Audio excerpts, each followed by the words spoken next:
Grandmasters continues as we enter the halfway point going into week 4, day number 2. Today is May 9th, 2020, TJ. And on this day in history, something perhaps strikes a little bit close to home, but it was also another virus outbreak. It was the Ebola virus back in 1994. We are going through some pretty interesting times as currently there's a pandemic, so hopefully everyone's at home washing their hands and safe and making sure that you're staying healthy during this entire time. But kind of an interesting correlation because I know that there's a lot of people talking about both the past and the with COVID-19. So hope everyone's nice and healthy. Coming up next, we have lnguagehackr versus Empanizado as our first match of the day, featuring our T-Mobile deck Spotlight class Druid, which is unbanned. However, we're going to put that on ice until we find an opportunity to play that Druid. For now, lnguagehackr going to start off with Highlander Rogue, TJ. Yeah, Highlander Rogue, and an interesting, well, not interesting. It's an interesting talking point, but for lnguagehackr, just makes sense. He did ban away the Charge Zoo from Empanizado, which he's one of the only, or not one of the only lineups, maybe Frozen as well, that it makes sense for him. Because he has 2 slow decks, he's more vulnerable to the crazy charge damage from the Scrap Imp's charge minion Zoo Warlock, and just kind of Zoo in general. So we'll see how his lineup fares against everything else, but doesn't want to face that type of aggression. But the Highlander Rogue definitely is a deck that we've seen perform a lot. We saw a lot of Highlander Rogue games in Europe earlier today, which, you know, we had multiple matches where players on both sides had it. And Galakrond Rogue in general just felt like it dominated the Europe broadcast. But lnguagehackr did include like a copy of Waste Warden in his deck, which is a kind of an interesting inclusion. I don't know if he was expecting more players to bring Druid like he did, or if he just put it in just in case, since it's Highlander and you have a little bit wiggle room with some of your tech cards, but not really going to come into play much in this matchup. It's usually too expensive and too much tempo. But lnguagehackr has a decent start. He's got 1-drop, Shadow Jeweler Hanar, and Bamboozle. And Empanizado, while he does have Warmaw Challenger, he has to be careful with his coin usage, or else he'll get punished by it, and wisely holds back. Yes, recognizing that he might need this coin for even better options as time goes on. And that Shadow Jeweler Hanar, as you're talking about, really key, but the history seems to be repeating itself, TJ. I feel like we were actually introduced with this exact same scenario where Warrior was on the coin, had a Warmaw Challenger, drew a Warmaw Challenger, and they were on the outsides. They were in outcast position, if you will. If only. I don't even know what Warmaw Challenger's outcast effect would be. It's already a strong card. Yeah. But it is just the best answer to Shadow Jeweler Hanar, honestly, because you get to leave a 1/5 behind because of its low attack and high health. So now lnguagehackr, his plays were interrupted a little bit, but still has some reasonable cards in hand. Escape Mana Saber is great. You can choose when you want to get that additional mana crystal to get to your power plays faster. As soon as he picks up Lackey Generation, Heistburn Togwaggle's online, which will make up for kind of his lack of in early game here. Yeah, it might seem like lnguagehackr has only one play in the Bamboozle, but he actually has another play in which he can set up his dagger, maybe take down a couple hit points of this Warmaw Challenger. And this is primarily to acknowledge the power plays available to Warrior once they get a damaged minion on board, particularly the devastating impact Rampage would have on the board, because lnguagehackr wouldn't be able to answer it. However, if he does have Rampage, now you can use just Vendetta on curve to kill it. And if not, then you can still play Escape Mana Saber.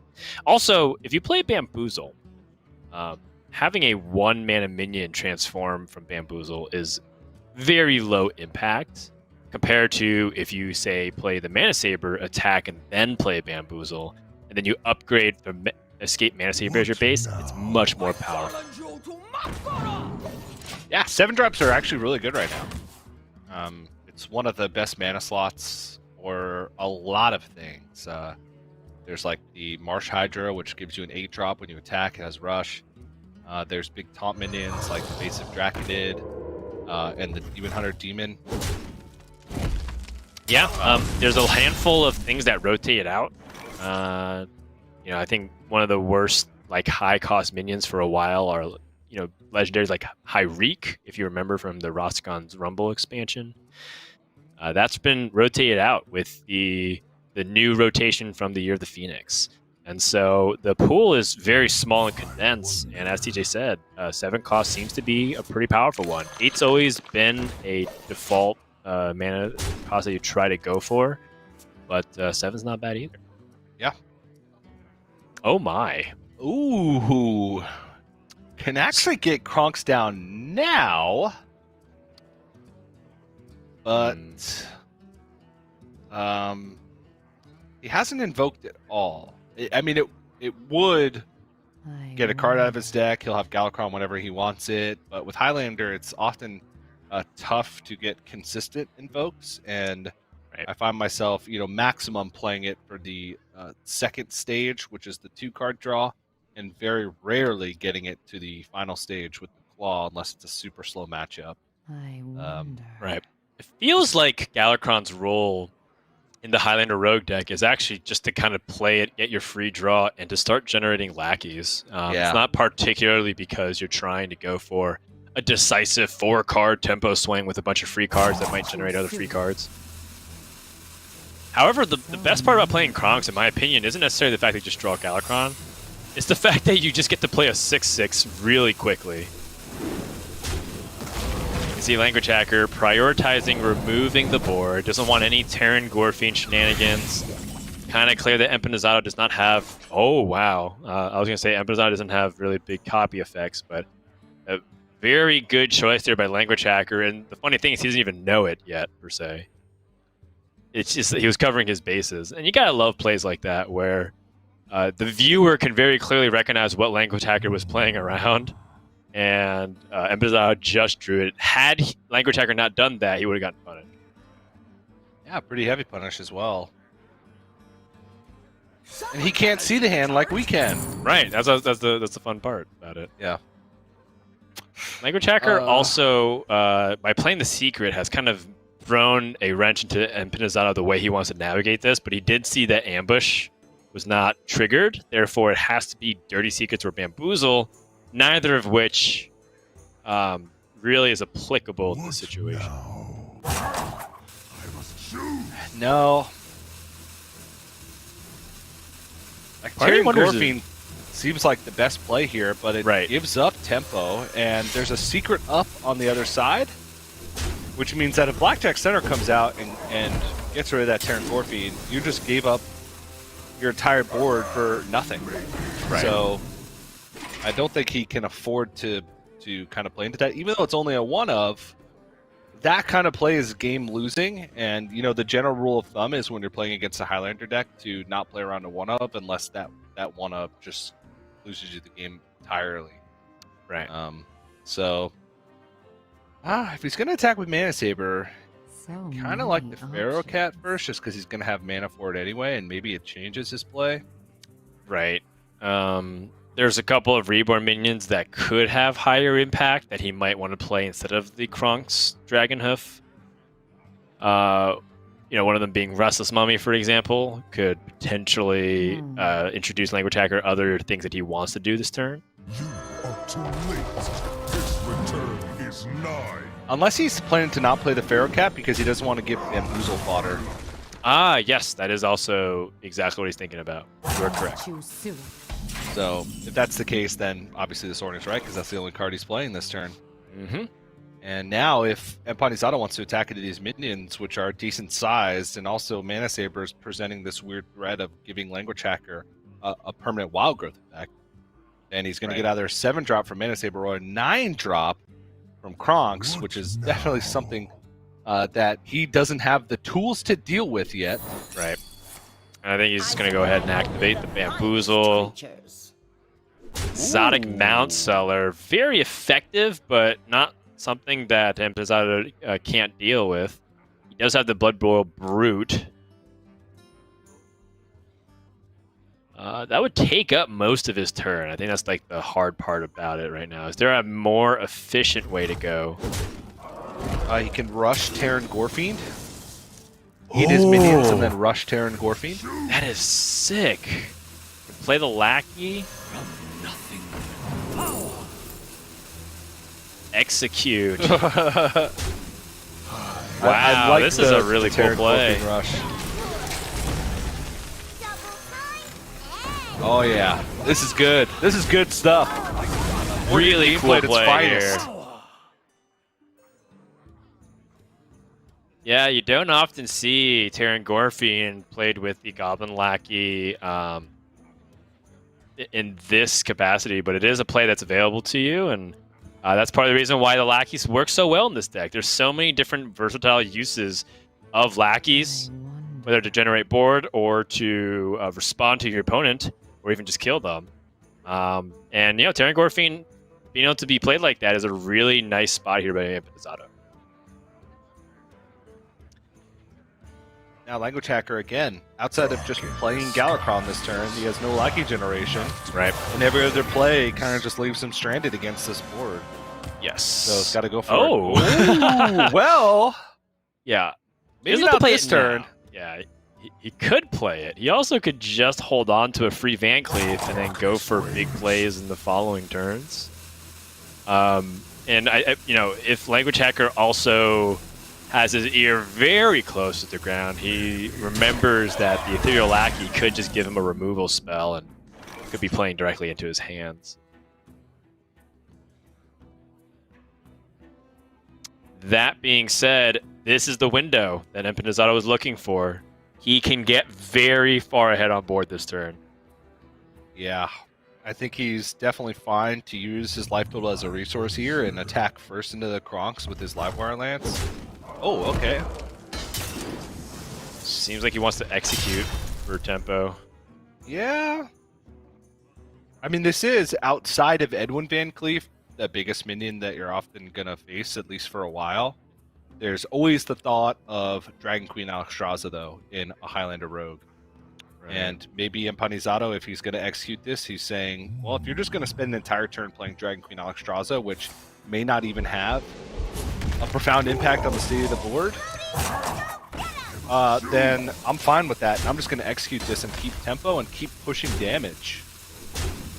Yeah, the only thing is that if he opted to use a little bit more of his life, he could have traded his weapon and his lackey in and then double developed the Bomb Wranglers. Yeah, that was my...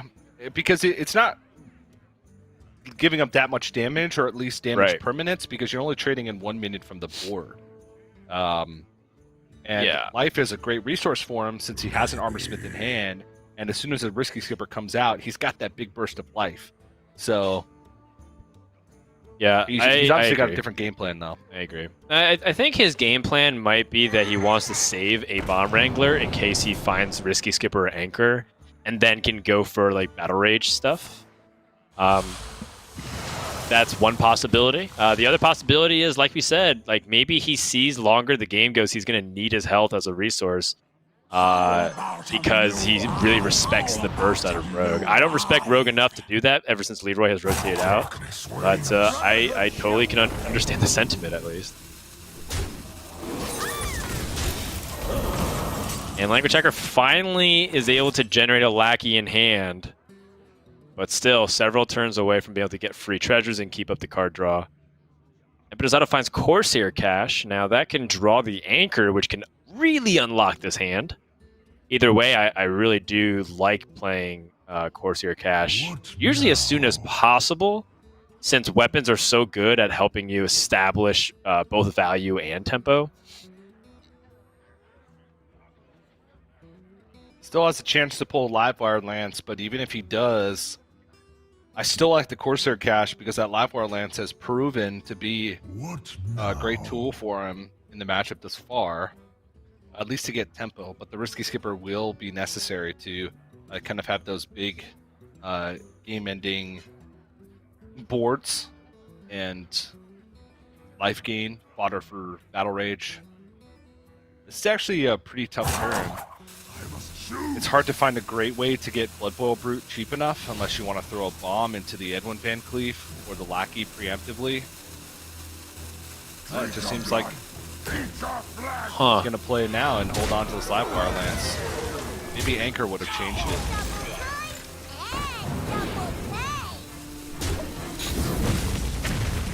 Yeah, I think I have no doubt that if it was Anchor, I think we would have gone for that setup. And, you know, incidentally, Empanizado has set up a 2-turn lethal here. And I don't think that was something that we were focusing enough upon, which was Empanizado, if he can squeeze out more tempo on board, he can just straight up kill lnguagehackr, who's taking too much time to get set up.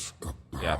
And now that the Blood Boil Brute is out, lnguagehackr, usually as the rogue, try to shut down your opponent's options. You can flick Sky Shift the Brute and it kills the other one in the hand or the deck. Something that's on my mind. The only thing is that lnguagehackr doesn't have too many good follow-up plays to that. And he is at 14 life already. Yeah. He could like Lackey, flick Sky Shift, Titanic Lackey, and then Hero Power. Kill the Blood Boil Brute, have a reasonable sized taunt in way. And then next turn go for the Lackey, Heisper, Togwaggle, Wondrous Wand.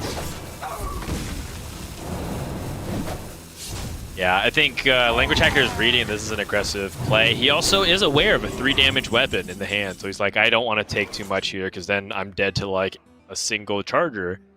And with Empanizado holding so many cards on the left side of his hand, lnguagehackr has to either interpret it to be combo, like Risky Skipper plus Bomb Wrangler stuff, or it's it's damage combo through the form of Kor'kron Elite, Inner Rage. I don't think Bloodsworn Mercenary would have been held this long for Empanizado. I'm pretty sure there's a few turns at this point that he would have most likely dropped it on the board. Speaking of dropping on the board, finally Risky Skipper makes its way into the hand, and we get to see the explosive turn we were talking about. However, no battle rage to really tie it together. If I'm Empanizado, I am heavily tempted to drop this down armor scope. Yeah. You get the bomb damage immediately. Setting up a lot of damage. You got Live Bar Lance, Kor'kron Elite. If they were Lackey, can find damage as well. And because lnguagehackr decided to flick the Warmaw Challenger and eviscerate the Blood Boil Brute, he didn't use his hero power last turn, which means that he was hoping that his Lackey would not get killed because he had a good read that Risky Skipper wasn't in the hand. And it was killed, which means that no Lackey in hand, no Heisper and Togwaggle, no Wondrous Wand to try and pull him out. So he's got to put a wall in the way and hope that next turn the Wondrous Wand's going to be able to bail him out. But this is a pretty scary board, and yeah, there's a lethal opportunity here for Empanizado as well. Yeah, I think it's a slim one. Well, he plays the Ethereal Lackey. I think trading... I guess what this does is actually gives him a chance to guarantee that the bomb damage doesn't go in. I think that was a reasonable...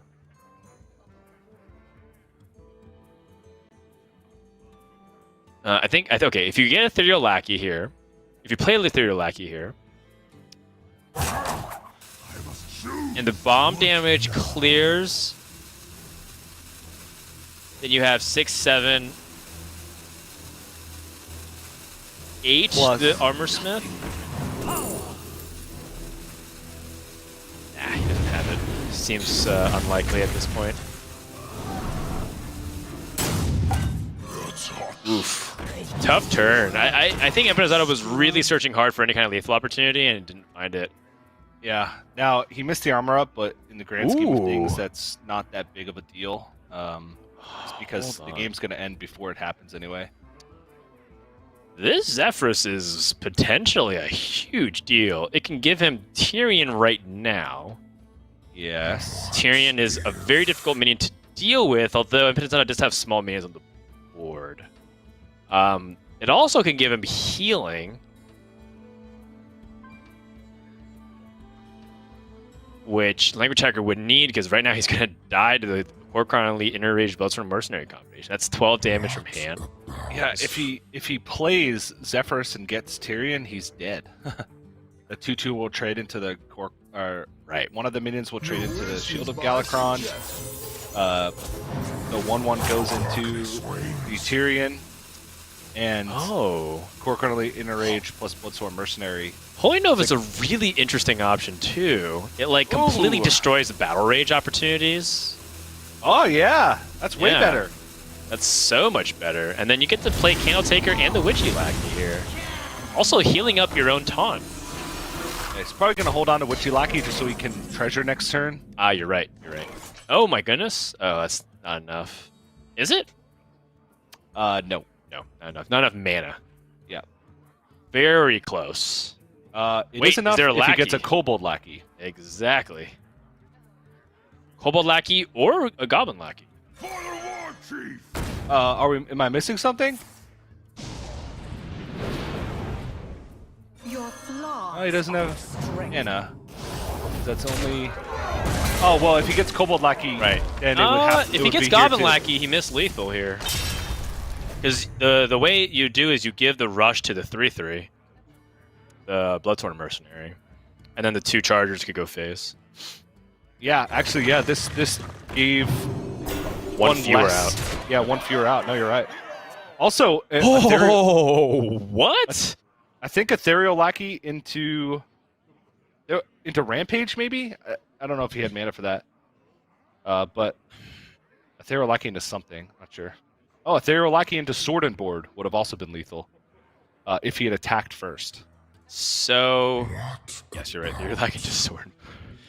Your favorite card. Language Hacker picks up Siamat. Now, when you play Siamat, you tend to want to try to address the board state. Language Hacker picks up the Ethereal Lackey, finds Backstab. Okay, Eviscerate and Sprint and Prep. All solid cards. Maybe not as much prep here, but Eviscerate very much so. Siamat here needs to taunt and rush.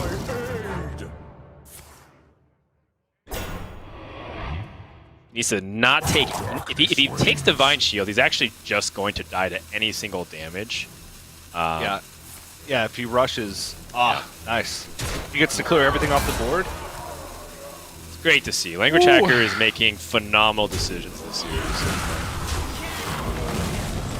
Just making it difficult. Now he's not out of the woods just yet. And the decision that we were talking about earlier, TJ.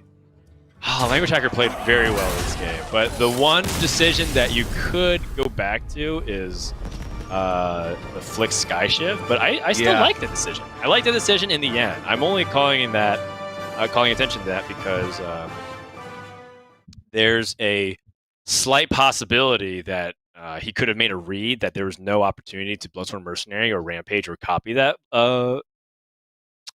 Warmaul Challenger. However, it could have been a different game. If he didn't kill that off with the Flick Sky Shiv, there was a potential for that Warmaul Challenger to stay on the board forever and just keep hitting him for 2. Yeah. So that was a really, really good game. I appreciate that. And while, a couple of corners, I think Empanizado could have played a little tighter. I think overall his macro line made sense. And I appreciated that game. It was very good, well fought. Yeah, I don't know. There was that one turn from Language Hacker, the Flick Sky Shiv and Eviscerate turn, where his hand basically said you need to treasure next turn or your play is weak. He got bailed out by a Shield of Galakron off the top, and if that was almost any other card in his deck, he just died anyway. It's true. And flicking the Blood Boil Brute, I don't know. I still would have played that turn differently, no matter, regardless of the outcome of the series. Yes, that Warmaul Challenger was threatening, but it was a good game. You're right. It was a great game overall. And now Language Hacker up 1-0. Excuse me. Oh no, down 1-0. Sorry.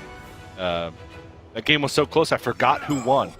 You get so caught up in analyzing each turn that at the end, from our perspective, who cares who won? It was just a good game of Hearthstone. We won, TJ. We won. It was a win. That's right. And Empanizado need the win. He did lose his series yesterday, and is 0-1, while Language Hacker got the win. So, Language Hacker beating Monsanto and then Gallon beating Empanizado. Empanizado, if he goes down 0-2, not a great start to his campaign, but at least, again, he's in Division A, because the worst thing that happens is he gets in the relegation bracket. That's if everything just goes against you. Yeah. Which is possible.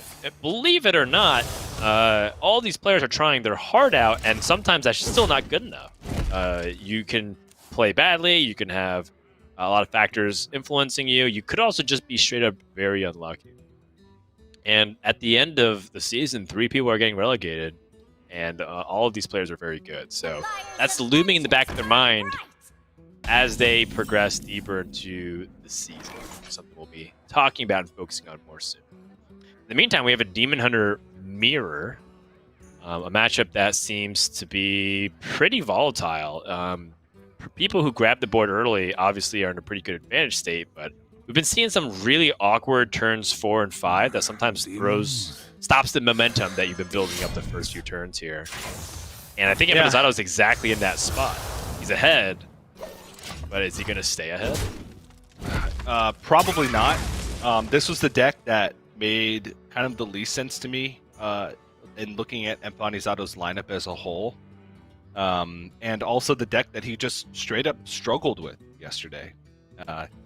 He has a very beefy version of the deck with the double Priestess of Fury, Raging Fell Screamer, which has just been getting wrecked by the faster version that has more consistent early game and Frozen Shadow Weavers. He has Frozen Shadow Weavers in his rogue deck. And I don't know why he made the decision to go with this version as opposed to the faster version with the Shadow Weavers, because the rest of his deck seemed to be soft targeting Demon Hunter, and this one is worse than the Mirror. So it's a little bit weird. In Conquest, sometimes you can get away with things like that if you just bring what you think are the 4 best decks overall, and not necessarily count for targeting or soft targeting one matchup, but it was weird. And this is what I'm talking about. He has the combo of Raging Fell Screamer, Priestess of Fury, but that is multiple turns of tempo that he's giving up in order to get a powerful turn on turn 5. And it still could be good. It could be good enough. But this gives Language Hacker effectively 2 full turns of development to combat the Priestess of Fury. And there have been many high-level Demon Hunter players that just don't really respect that type of game plan. And I really appreciate that Language Hacker just took a brief moment to analyze what a full turn 3 pass means. It means that when your opponent plays Raging Fell Screamer, you better get ready. However, Empanizado does pick up I-Beam. It's just you can't I-Beam and play anything else. And do anything. It's too bad the nerf. Yeah, he has to go for Raging Fell Screamer, and now Language Hacker gets the opportunity to build up I think a reasonable sized board. He knows that Priestess of Fury is almost certainly the play, because this is a very threatening board, and if he had anything else, he would have removed the Satyr Overseer. But you can tell by this Raging Fell Screamer that the Priest of Fury will be coming down next turn, and then what's the follow-up from there? Do you try and race? Do you Frozen Shadow Weaver the Raging Fell Screamer and Hero Power to summon another 2/2, put as much power on board as possible? He's pushing 8. He has Metamorphosis in hand. Yeah, however, the Priestess of Fury could end up completely sabotaging his momentum. This is a tough decision. I think I personally would just freeze the 4/4 and go all face. Yeah. Looks like he will balk just a little bit, but he still trades into it. And remember, he's still generating another 2/2, so it's not like he is guaranteed to lose it all. In fact, Empanizado has to get really fortunate. You would have to land all 7 Pieces of Fury swipes perfectly. Okay, and doesn't land it perfectly, but he does kill the Satyr Overseer. Yeah, I mean, that's essentially perfectly, right? Pretty close to it, yes. Killing off both 4 health minions, or 4 attack minions, was a huge deal. Now, Language Hacker is really far behind. And the gamble that Empanizado made has paid off. And we talked about how this is a very volatile matchup, and I mean, that's tough to come back from. Now, Language Hacker, what can you do in this spot here? Are you just too far behind? Is there anything we can do? No. I honestly think the play that wins them the game more often is the freeze the Raging Fell Screamer last turn instead of face. Yeah. Empanizado spent the whole turn playing a 4/4. If he's going to deviate from a Demon game plan and go for the second slice Gladebound or the Warglaze of Azzinoth, one, you pushed more damage. So if he's willing to take 1 million damage from Warglaze of Azzinoth to clear the board, you're okay with that because you have Metamorphosis in hand to close out the game. This play was kind of an in-between of, well, if you have Priestess of Fury, I'm probably okay. But if you have anything else, I'm better against it. But I just think that the Priestess of Fury was worst-case scenario. And this is the play that was potentially the weakest to Priestess of Fury. Whereas if he froze the Raging Fell Screamer and went all face, he would have had 6, 4 more 7, health 8, on the board. 9, 10, 11 health on the board. And Priestess of Fury was very unlikely to kill more than one thing in that case.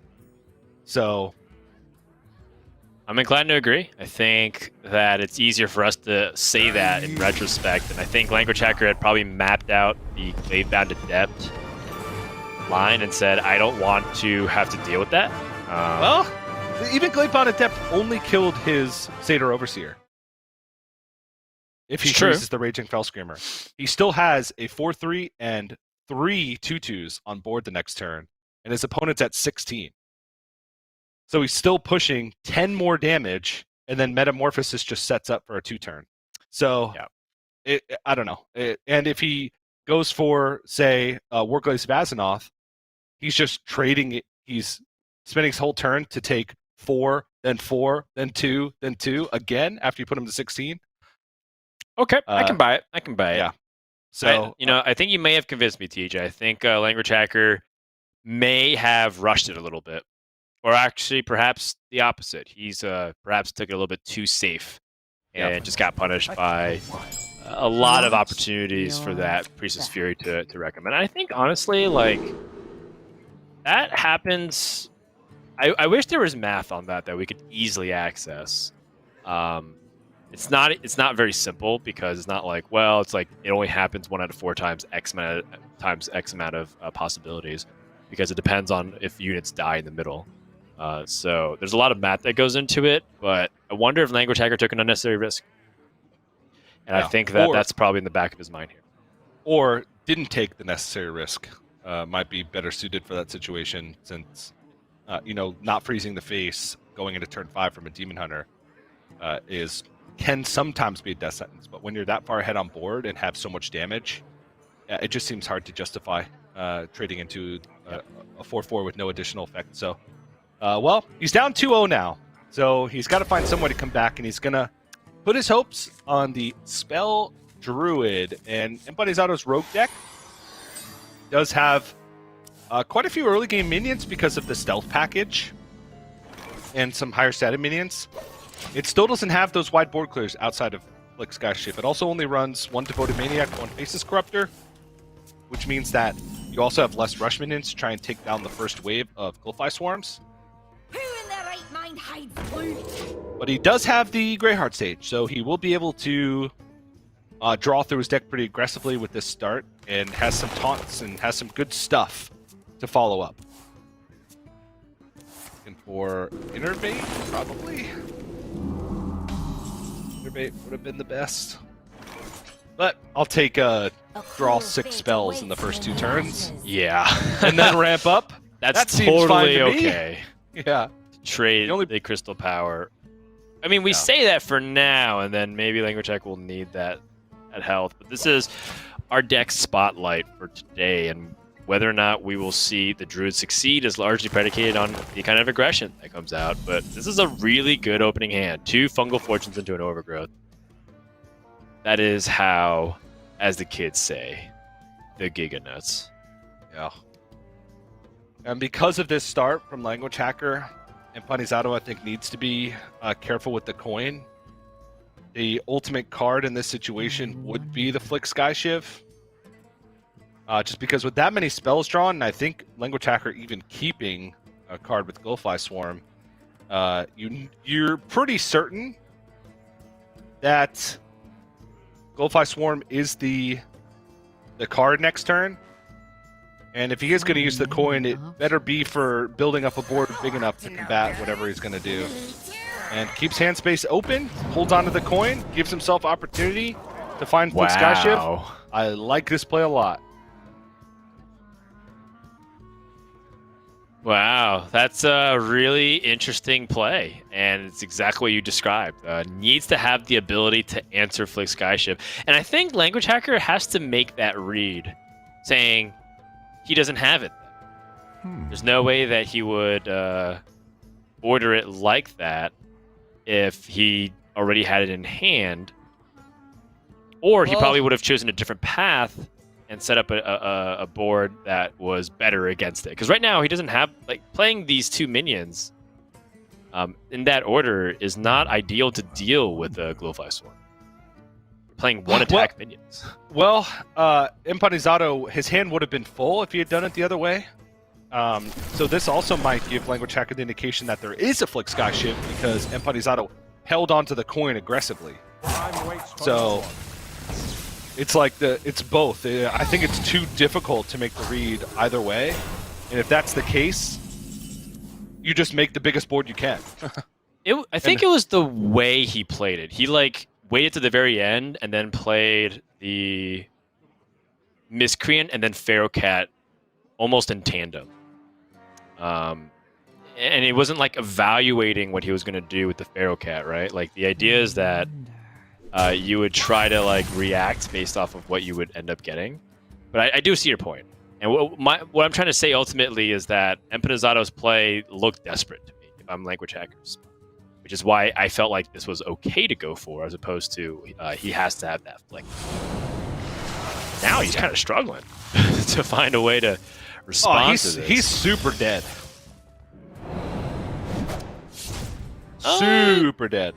Is he super dead though? You have the. I mean, even if he picks up Flick at this point, Language Hacker's just going to completely reload. Interesting.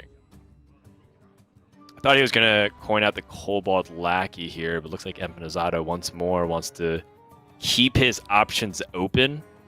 Yeah, he wants to be able to have 2 draws next turn if he needs it for Flick, which means he could coin Galakrond. Language Hacker can dump a spell before his overflow. Looks like he will do so. Totally willing to just sacrifice these spells preemptively. I think he didn't have to commit to the Crystal Power. Could have perhaps waited. Yeah, but I mean, it would have healed up the Evil Miscreant, but I don't think that's that big of a deal. It's a 1/4. Yeah, exactly. So I was saying, it's really not important. Imagine if Bogbeam could go face. What an insane deck that would be. Yes, then I believe you would stop playing this version, you would just play Malagos, and then you would Bogbeam the face twice. Yep. With Moonfire. The double Bogbeam, double Moonfire would be 16 plus 12, 28. 9 mana, 28. Cool. Alright. So, he's dead on board if he doesn't do something. But he could put taunts in the way. He could pick this apart. Freeze. Yep, could freeze also. I mean, about as good of a turn as you can have.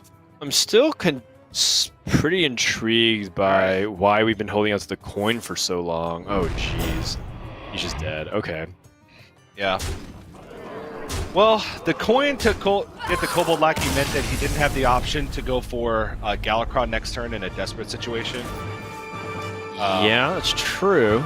And then the coin at the end there was really nothing he could have coined into that would have had any significant impact. So it just really caught between a rock and a hard place. I like the way that he set things up, though. He played to the top of his deck. which when your opponent has that good of a start, those are the types of things that you need to think about. Right. He gave himself every opportunity to draw the out, and it just didn't pan out. The Flick was just too deep in the deck, and you just get steamrolled by Druid at that point. Yeah, and we might see a repeat of yesterday if Language Hacker gets to win with the Demon Hunter. And it comes down to the Rogue Mirror. That's actually a trend that we've been seeing a lot earlier today. That felt like it's what helped influence several matchups in Europe and Asia Pacific. Whoever was able to get the edge in the Rogue Mirror tend to be the one that was able to either win the series or make a giant comeback because of it. Because like the Rogue was the weak deck, to the point where people are now speculating if Rogue is a bad bring in a 4-deck Conquest format because it's not consistent enough to get the win, even if you give it a 2-win buffer, which is pretty interesting to think about because Rogue is one of the most popular classes alongside Demon Hunter and Warrior. Well, Language Hacker's just going to get the Rogue Mirror out of the way right off the bat. Well, it's well queued, well queued because he was likely to be on the coin this game, so I appreciate that. He didn't want to waste his coin game on Demon Hunter. Right, because you want to go first as Demon Hunter. Yeah, I think this was a very good sequencing from Language Hacker. He's playing to statistical relativity. Yeah, you're not guaranteed to flip coins game to game. But I believe that it is a high percentage chance, like 70. So basically, this is something that Fireband Purple told me years ago. That like when in the very beginning days of Hearthstone, they had to test for every possible edge without all the data sites there like to give them information. So one thing that they did was they actually like literally sat there for hours queuing together and conceding immediately and just tallying like what happens, who goes first and second. And these are like the really small edges that Firebat and Purple were able to squeeze out in like 2014, 2015 is why they were so good or like in those early years because no one else was really thinking about it back then. And now it's somewhat common practice, although I'd argue that a few people still don't think about it or even know about it. But it's a pretty big deal, especially for classes like back then, like Rogue, that would benefit from having a coin with Gadget Stand Auctioneer or Mana Worm and being able to put out things with Tempo Mage really quick off that coin. And in the Rogue Mirror, I always want to be the player with the coin, TJ. Yeah, it's weird. It's one of the only mirror matchups where the coin is like that much of a difference maker. That other matchup, Highlander Mage. Because now I get to coin out Dragoncaster and Puzzle Box a turn before them. Yeah, but then you build this board and have nothing to remove. Then they puzzle box your puzzle box. Oh, wow, TJ. Bold of you to assume my opponent gets a chance to respond after I puzzle box. Oh, yeah. You just won the game. Sorry. Yeah, I played 5 mana burns and then played 2 Grand Slams. Boom. Got him. Well, you'd have to Grand Slam and then Nether and then Grand Slam, then Nether, so you have board space. Well, there was some finding the optimal routes. Okay. There was some interesting turns early. Empanizado had a way to deal with the Shadow Jeweler Hanar, which did cut off his Greyheart Sage that was in the far left of his hand. There was some merit to playing the Greyheart Sage anyway and calling Language Hacker's bluff, because Language Hacker is playing Highlander Rogue, which means that he's less likely to have a secret since he only plays 3 total. But Language Hacker also, I believe, 3 or 4 kept his opening hand. And if you're 3 or 4 keeping with the Shadow Jeweler Hanar, you are very likely to have a secret. And I think Empanizado realized that and said, I need to kill this. I have to give up the potential card draw and try and find an honest game plan after that. And good thing he did, because if he went for Greyheart Sage, there would have been at least a few secrets on the board, and Language Hacker would have maybe been able to snowball the value game, which when both early games are equal in the Highlander Rogue versus Galakrond Rogue matchup, it comes down to who gets those big bombs and who has answers. And Highlander Rogue just feels like it has more value and more waves of threats the later the game goes on, because they have Zephyrus, they have Dragon Queen Alexstrasza, and you oftentimes find yourself in a difficult situation where you're gonna die because they're just presenting too many threats against a deck that doesn't have mass removal. Yeah, and while you were breaking down that turn, another really... and Edwin Van Cleef happened. Yeah, and Edward Van Cleef happened, and also kind of a interesting series of decisions that Language Hacker made. One, obviously he wants to buff up his Van Cleef as big as possible, So many. but the reason why he feels comfortable doing this is because Empanizado has no ability to use single target removal naturally from his deck. He doesn't have Blackjack Stunners in the secrets. He doesn't have Sap. So he would have to go through the manual way. So that's one reason why he can all in this early confident. Second is that he specifically read that he needed to have maximum stats, but he really wanted to put Taunt on his Van Cleef instead of just making a 12-12. So that way Empanizado can't race him because he knows that with the stealth package, he might have damage as the way he gets through. Oh, yeah? Backstabbing the 1-1. Interesting. I kind of was anticipating him to preemptively the backstab the Van Cleef. I actually wasn't expecting him to backstab at all. Because it's very unlikely that language... What? Okay, never mind. He's playing Highlander Rogue. Sorry, I always get slightly worried when I see 10 damage not hit the face. Yeah, he doesn't have the consistent damage to end it, so I agree with this trade. And it's going into turn 6. Flick is a possibility. So, apologies for my initial reaction to a 10-12 trading, but it's a natural reaction to you. It is a natural reaction, and actually, no, I'm not going to apologize for it. That is a good natural reaction to have, and I immediately calibrated and backtracked, which I rescind my apology. Okay, apology rescinded. Accepted. Do you like using Faceless Corruptor on the Skyvateer here, by the way? I think it is important to give the card draw here so you can get board presence. Yeah, no, I think so. We know it's not Bamboozle. Yep. We also know that it has to be Ambush because we played that Backstab. Wait, that was another thing. If you played Backstab and it was Dirty Secrets, he may have given card draw to his opponent and would have been able to, like, really press in. I don't know. Well, he played the secret the other turn. Right? Ah, you're right. The turn after, so... Okay, so he knows that it's not Dirty Secrets. Maybe he realized that he was probably not going to have a way to kill the Lackey next turn, and he didn't want to leave it on the board going into 6. Right, exactly. Stop High Spirit Togwaggle. Yeah, to stop High Spirit Togwaggle, like, just like a think 2 turns ahead kind of backstab. Okay. That's the only thing I can think of. I was trying to think of like Shadow Step plays, because if you Shadow Step Titanic Lackey, it kind of has like a bootleg heal on the Edwin Van Cleef. Then maybe the damage breakpoints in his mind with Faceless Corrupt in the next turn weren't gonna deal enough damage. What? He just found 2 Paladin spells with his Clever Disguise. And those are great removal options for wide boards. Don't let the door hit you. Interesting. Blackjack Stunner. I kind of thought Cobalt Lackey and Dagger was the play, and Language Hacker favors slightly more tempo and preserving his health.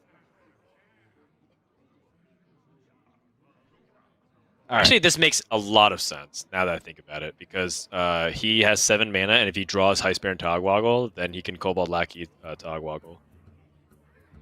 He needs to keep that option open at all times, because his hand is lacking proactive plays. Even though it's a 1 out of 20, it's something he doesn't want to shut off.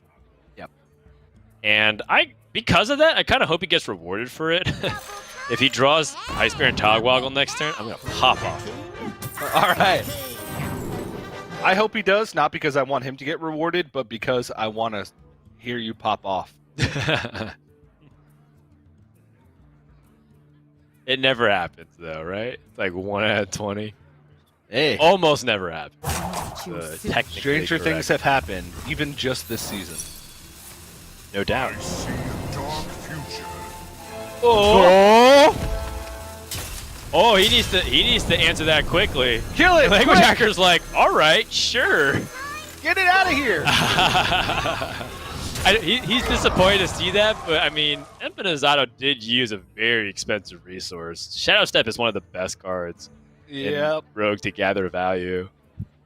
For example, he could have Shadow Stepped his King Togwoggle and chose not to.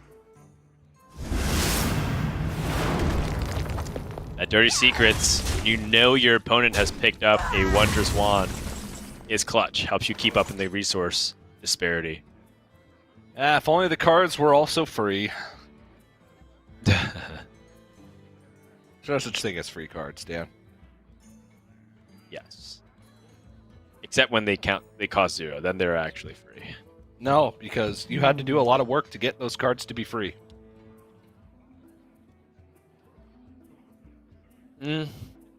Not that much work, TJ.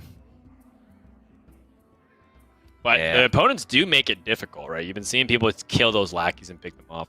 It's one of that meme where it's like it's not like not much, but it's honest work. It's like the inverse of that for Rogue. It's like it's some work, but it's not honest. Wow, restless.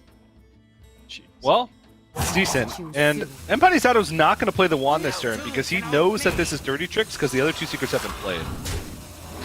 And he knows that Language Hacker is probably trying to go for need to play before Dragon Queen Alexstrasza and is going to play Wondrous Wand the turn before Language Hacker plays Dragon Queen Alexstrasza, so the card draw doesn't matter.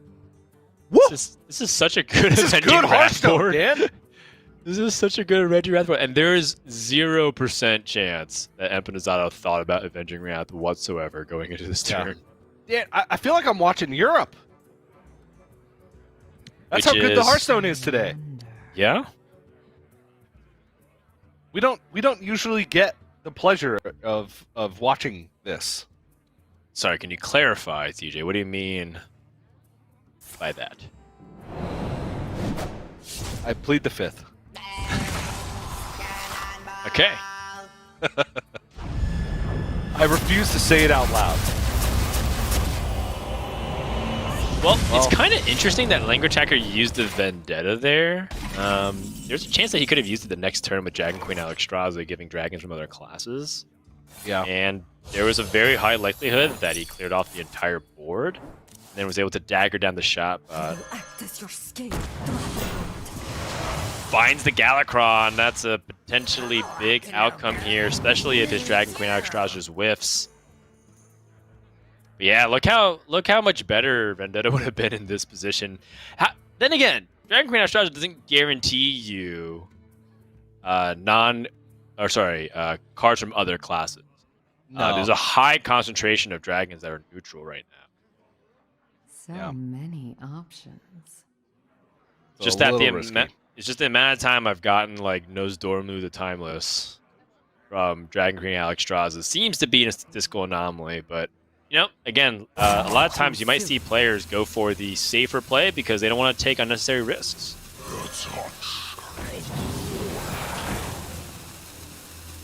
Jeez, and what a development of a turn here for Empanizado. That's a lot for 7 mana.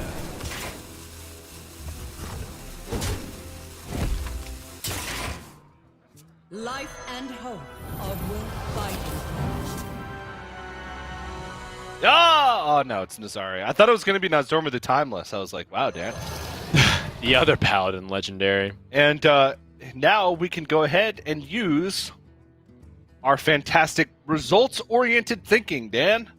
Our favorite thing to do. And say that, yes, he could have held on to the Vendetta. Because he would have gotten a dragon from another class. Yeah, and here's the kind of the wild thing is that if he plays this Nazari, he might be helping his opponent more than like presenting threats. The only downside is that you kind of just lose everything to what's on board right now. However, Language Hacker does have Galakron, so in his mind, he might be able to play the long game here. Empanizado finds the second Shield of Galakron. There's an argument to be made that Empanizado should just be pushing face damage. You could just literally go phase with everything except, go phase with everything and then just play a phase of scrub grid trade. The only you can't play it around Nazari. No one plays around Nazari. If anything, when you see your opponent hold back a dragon, Choose soon. it's things like Deathwing that appears at flicker in my mind. Like, oh, is he just holding off on Deathwing? And if so, how do I play around that? It's like, well, the answer is you can't really.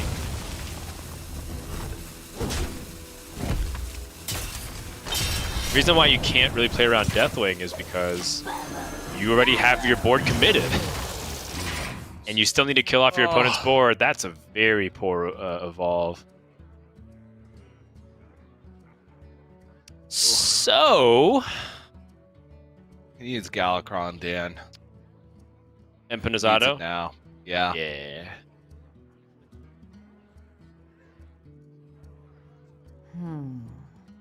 So there's a lot of plays available here for Language Hacker that you could convince me of. I do think Tiamat being drawn, though, is one of the more important cards to play this turn. Yeah, I wonder if Nazari is just going to be played now, right?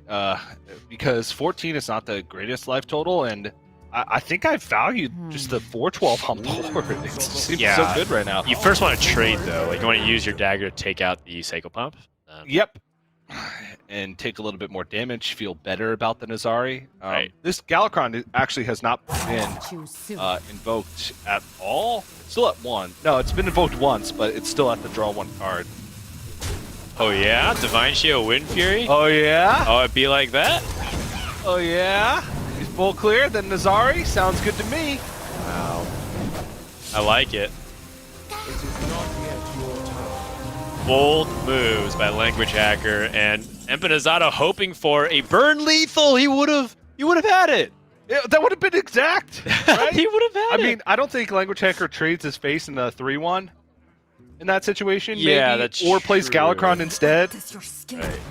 But that would have been 11 damage. It's true. Oh, Now he's got to kill. He's definitely got to kill this CMI. He can backstab Eviscerate it. Then you kill the Cobalt Lackey. Yeah. Do you deal with anything else? Can you? He could Goblin Lackey into the 5 exactly. to reduce And then- power and on then board. Well, the play would be to Goblin Lackey and then Eviscerate the gold token, but...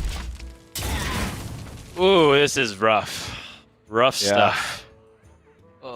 Hey, the second invoke.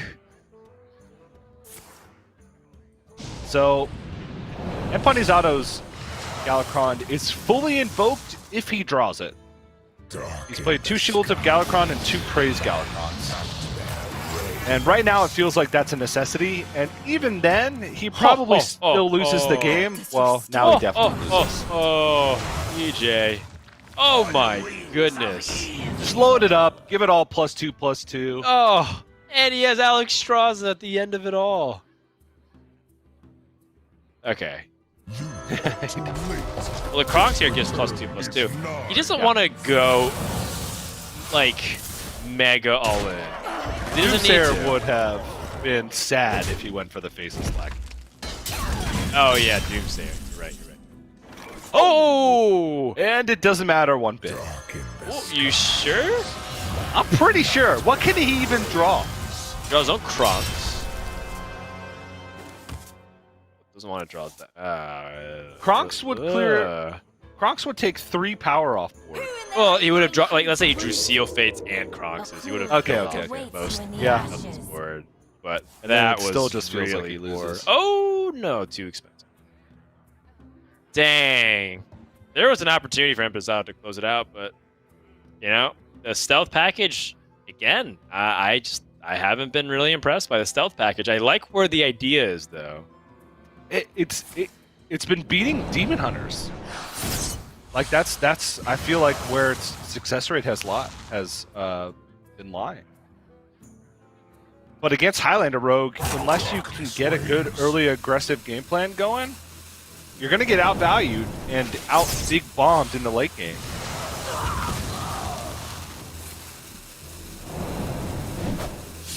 Granted, outside of the Nazari, he was very close. Yeah, and you know, if Language Hacker didn't have the healing, maybe this weapon would have just finished the game that turn. Ooh, Dragon's Horde. Dino-Tamer Bran. Elysian Light. That's That's a Highlander card. Hand. Yeah, you copy your hand and then just play another Frozen Shadowcaster. Honestly, that's totally fine. Adam Lazul also gives him insight into what he needs to play around. The future is clear. Maybe he's thinking he could get a Kronk. So he sees the 3 cards specifically. He has full information of what Empanizado can do. Mm-hmm. Knows that a Flick exists. Flick is clearly the strongest card out of those 3. And I think if I'm Language Hacker, maybe the way you fight Flick is to just go wide with a bunch of medium threats. I think Shadowcast in the Faceless Lackey makes sense. Again, Doomsayer does suck though, so I don't think I don't think you necessarily always want to play it, but in this case I think because you know Flick's in hand, you should. Solid Direwolf. Just mwah. Interesting. So he chooses... Oh, wow. He chooses to trade the Nozari simply because he knows about the Flick, so he wants to get value off it while he can. Then Empanizado finds Shadow Step. Also, no, Empanizado's almost decked out, by the way. Yeah, he's got to find a win condition here. He's got his last few cards are Kronks, Devoted Maniac, and Edwin. There's the Edwin. Those last 2 cards are Kronks and Devoted Maniac. Well, he can make quite a large Edwin Van Cleave here. And taunt it, but he knows his opponent's very likely to have a Flick. Yes, I think... Oh, wait. Flick targeting itself is pretty funny, though, right? Yes. If Flick flicks the other Flick, then Flick flicks himself.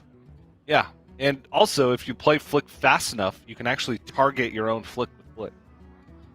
It takes a very high amount of APM if you really want to get rid of your opponent's Flick. That's flickin' sweet. Disclaimer: that's not actually true. It's like the APM, the forbidden APM tactics. If you attack with Noble Sacrifice and you're playing Mage, you got to ping right before you hit the minion. Yeah, you have to attack, quickly queue up an attack, and get your ping ready, and hit it right as it hits. Before your minion attacks. Before your minion attacks. 10 damage on the board, 12 through the Kobold Lackey. Still not enough to close it out here. But he knows that it's just Kronks and Edwin as big threats left. So as long as he holds on to Flick, right, he's got the cards to... Unless Empanizado flip... Oh, Direwolf positioning! The prophecy! He didn't position the Bone Wraith into the Direwolf Alpha. I think he'd rather have the extra damage. He'd rather push the extra damage. That's fair.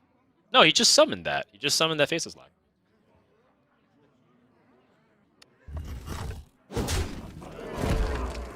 He'd rather have the extra damage to face with the 6 attack. No, he should put the Faceless, the Bone Wraith on the other side, between the Faceless Lackey and the Direwolf. Oh, okay. And then he would have had, he would have gotten extra damage both ways. I guess the Evil Miscreant ended up getting Shadow Step, so not a big deal. But yeah. But yeah, the only player so far this week that has not respected Direwolf Alpha positioning and could have been heavily rewarded for it was Empanizado in his first match yesterday. I still will not forgive him for it. He needed 2 damage on the board and only had 1 and played the Faceless Lackey on the far right. If that was Direwolf Alpha, I would have just been so happy that a player was finally punished. It's nice to see the rewards for good positioning. It's even nicer to see the punish for bad positioning. Oh, what can clever disguise, Dan? Oh yeah, what can Clever Disguise get? Besides an awesome mustache. Ysera Unleashed. Okay. No, it's spells. Ah, okay. Puzzle box right. of Yogg-Saron. Ooh! That's the line. That is the line. Or how about this? Never mind. It's the same thing as getting. I was gonna say You to can't the beat Tome of Knowledge. Can't beat it. Puzzle box is the best. He wouldn't be able to play it. Oh, prep puzzle box. He can't get prep because it's from other Oh, classes. you're right.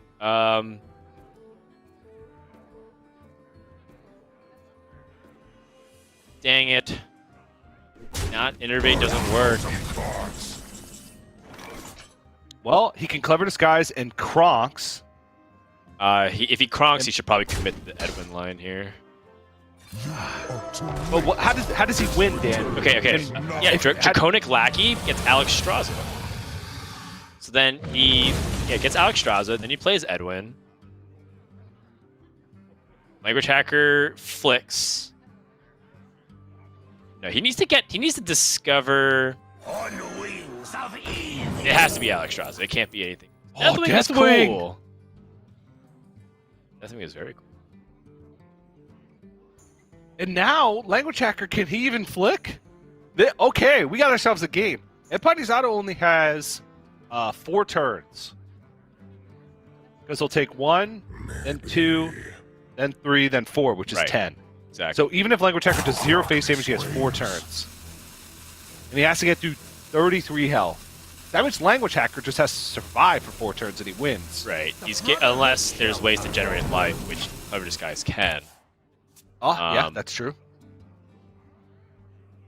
Flick on the Kronks? One stab, He already has played his own Kronks. Now Empanizado needs to play Clever Disguise Witchy Lackey because he needs to get that out before he commits the Deathwing, right? Unless he plays Deathwing now because he realized he doesn't have enough turns. Oh, actually, I think that is. I think you have to play Deathwing here. Even if you play Deathwing now, you still lose, right? Because you need to attack 3 turns with Deathwing. And at the beginning of your 3rd turn, you take 4 fatigue. Right. And this is also assuming Language Hacker doesn't play a minion for the rest of the game. Yeah, so he has to Clever Disguise. He cannot Okay. Deathwing here. Deathwing is, unless, yeah, no, he has to Clever Disguise and find life gain. Okay, I guess we could Lackey.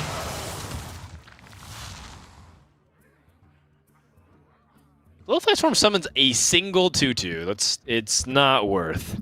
I think I'd rather go for Witchy Lackey here. And Faceless Lackey. Yes. Swings. He needs a taunt or something. I don't know. Okay. Trade, and then you Witchy Lackey, your Edwin. Finds the light spawn. This is as desperate as it gets. Language Hacker might honestly should go face. Cuts a turn off, right? His opponent. Yes. Because he'd bring him down to 6, he'd take... no, it doesn't, actually. It does. Because he goes... Oh, he's you're taking right. 2 you're right. fatigue next turn, so he goes down to 7. Ah. And so he'd still be at 1. But then his Lackey outs. home in the shadows. No, let's Well, he has evolve. the stealth minion. He has the stealth minion. So. Exactly.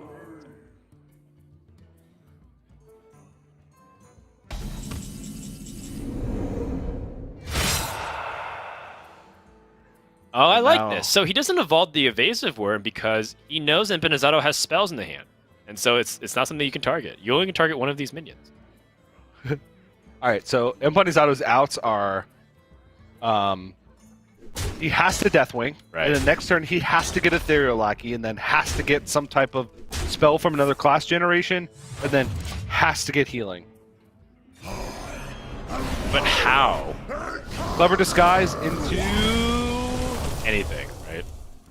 Healing Touch. And that's assuming Language Hacker doesn't get a single point of damage somehow if it was Lackey or Pharaoh Cat here. I don't think Pharaoh Cat can give him damage. No. A warden always hits her mark. Language Hacker not sweating it. Oh! I mean, Empanizado knew he was pretty much dead, Yeah. but that is definitely a flashy way to end it. Saves Empanizado a turn of anguish. And that'll do it. Tied series. Our first one. Kind of a barn burner, TJ. Going the distance. Yeah, I mean, Europe had their fair share of very long rogue mirrors, so I think it's only fitting that we have a good amount of our own. But last matchup will be the Demon Hunter versus Rogue. Potentially very quick. So this is the big test. Will Empanizado's Rogue get reverse swept? He was up 2-0 in the series. Now it's all tied up, and I don't know how much faith he has in this matchup. I think he does have the Rogue lineup that's best equipped for it. I like the Stealth package more so than the Secret package, which is a pretty contentious point, I think. But the Stealth provides you with more consistency because you can always play those minions on the board, and regardless of what tempo tools they have, you always get to attack with it. And I find a lot of value in that in the Demon Hunter matchup. He also has Furters and Shadow Weaver in the deck. So if he's going to beat Demon Hunter with any rogue list, I think, like I said, this one is the one that's best equipped to do it. So it's going to be a close one. Yep. Demon Hunter is surprisingly contested by Rogue in the early game. I only say surprisingly because you expect Rogue to be a lot slower and kind of get crushed by aggro decks. You look at, for example, Rogue struggles in the past with classes like Hunter and Zoo. And, there's times where Rogue has actually been favored against, classes like Zoo, but they're not playing things like SI7 Agent. They're playing stealth minions, secret packages, and yet Rogue still has a lot of good tools to fight against them. Home in the shadows. Now that's And this is a great hand for Empanizado. He has the ability to coin out the Greyheart Sage and keep up with how much he might have to dump just to respond to his opponent's board.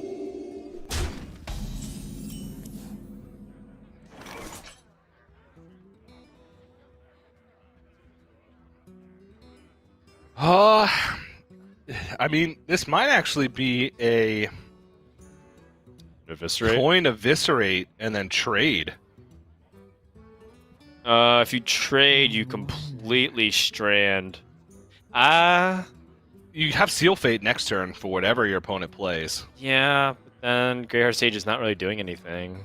And I think the battle cry is important. I know that sometimes we play things for tempo, but card draw is not trivial. Choose soon. I do understand this line though of why you would go for it.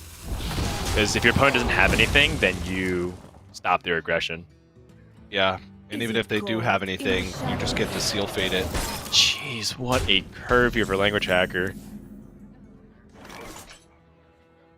If he picks up Second Slice into Glaybound Adept as his next two cards, he is just the absolute god of Hearthstone.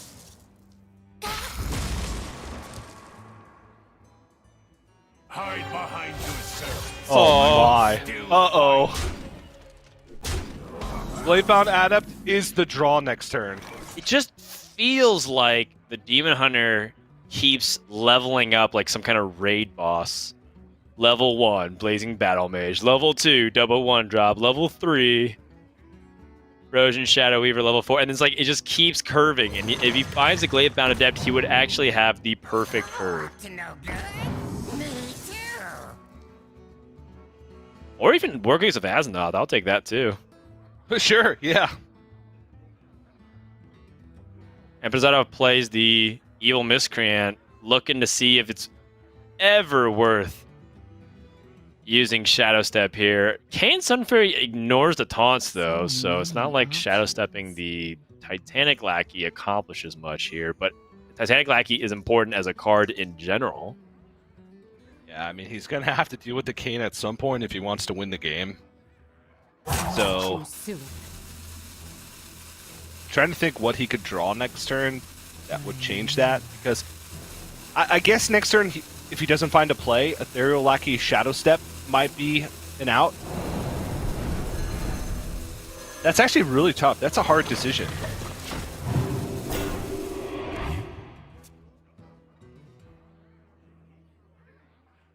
Okay. Whew.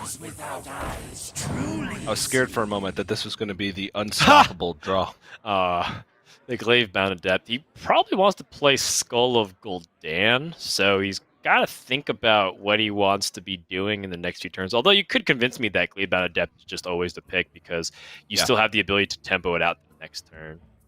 Yeah, and honestly, like picking an expensive card there when you know you're going to Skull of Gul'dan means that there's more cheaper cards left in your deck to be able to play the turn that you play Skull. So, Glaive Bound Adept seems like just all around the best play. And he doesn't have to Skull next turn, right? If the board gets to a point where Glaive Bound Adept is just better, then we're playing that. Skull is always going to be outcast. It's on the far left.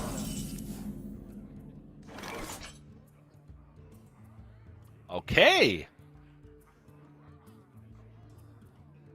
That helps him fight back. Yeah, I mean, that's a good draw. It's a great draw.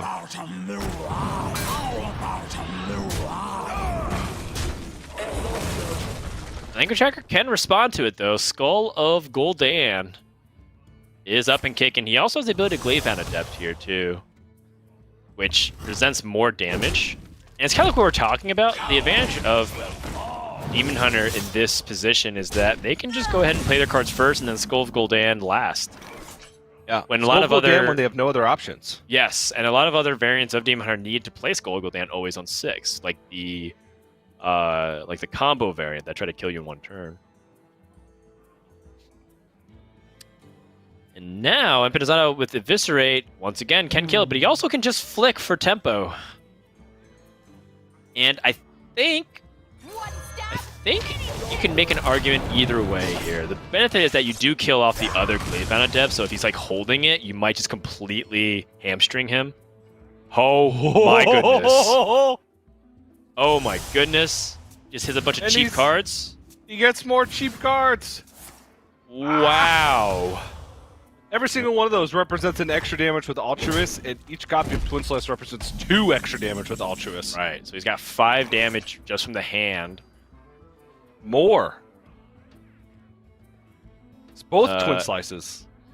Yeah, sorry. 5 damage just from the cards being played, 2 from the Twin Slice, so 7. And remember, that 5 damage kills everything on the board as well. Yeah. So this Ancestral Guardian, Empanizado's like, oh, I'm so lucky. I have Lifesteal and Reborn. There's no way my opponent can answer that unless he draws Altruist into all free cards. Well, he could Witchy Lackey his Flick. And Right. that could get something that would not die to Altruist, but, I mean, let's be real. Yep, that's dying. Yeah, that is not going to do well. I think he needed, like, Wrath Sprite Brute, but, like, that's not going to come out here. Chaos Strike. I mean, this could be lethal. He gets Only stuck. he picked up another card. Yeah, he got stuck on it. Oh, it's actually a lot. It's a lot. I don't think it's lethal, though, right? No, not quite. 5 extra damage. So it's 3 off. Yeah, the exact It may as pair well on the be. Taz. Yep. And poor Empanizado, so close to getting there, but once more, Rogue looking like it's getting reverse swept. Galakrond into Kronks. Yeah. Oh, Dragon Horde into Baron Geddon. Oh, it's another class. And he would also just be dead. Yeah. Because it'd deal 2 damage to himself, he'd be dead to the hero power. Oh, it was the Lurker below. Oh, yeah. Yeah, the Lurker below wasn't out. Kronks? Nope. He's just a good little kitty. And Empanizado taps out. Language Hacker squeezes by once more and improves to a 2-0 record for his first week of Hearthstone Grandmasters round robin. Empanizado with a 0-2 week, and that's painful given that it felt like he was in a position to win that series. Yeah. Yeah, he played some decent Hearthstone over the past couple days, but a couple of rough spots, and honestly, like one of his 2 decks struggled across both days. Or actually, his Zoo Warlock and his Demon Hunter struggled yesterday, whereas Rogue struggled today. So Language Hacker strategy, though, paying off. It seems like he's able to consistently corner Rogue, and even though his series have been close, he's taken both of them by doing just that. So the Spell Druid pick and that strategy overall definitely paying off for Language Hacker, and he played great. Like I said, there was only that one spot in the Demon Hunter mirror that I maybe disagreed with. I'd like to hear his thoughts. I'll probably ask him later on about it. But other than that, just kind of playing good, nice, quality Hearthstone, and that was a long series, but overall a good one. A lot of ups and downs. That's right.